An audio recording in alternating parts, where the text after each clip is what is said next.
اللهم إني أسبحت أشهدك وأشهد حملة عرشك وملائكتك وجميع خلقك أنك أنت الله لا إله إلا أنت وأن محمدا عبدك ورسولك۔ نبی کریم علیہ الصلوۃ والسلام ہر دن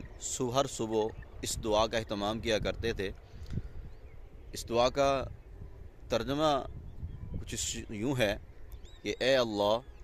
اللہم انی اصبحت، اے اللہ میں نے صبح کی، اشہدک میں تجھے گواہ بناتا ہوں، واشہد حملۃ عرشک اور اے اللہ میں تیرے حاملین عرش فرشتوں کو گواہ بناتا ہوں، وملائکتک اور تیرے تمام فرشتوں کو گواہ بناتا ہوں، وجمیع خلقک اور اے اللہ میں تیری تمام مخلوق کو گواہ بنا کر یہ کہتا ہوں کہ انک انت اللہ، کہ اللہ اے اللہ صرف تو ہی میرا معبود ہے، لا الہ الا انت تیرے سوا کوئی معبود نہیں، اور میں اس بات کی بھی گواہی دیتا ہوں کہ محمد صلی اللہ علیہ وسلم آپ کے بندے اور رسول ہیں۔ ہر دن ہر صبح اس دعا کا ہر مسلمان کو اہتمام کرنا چاہیے۔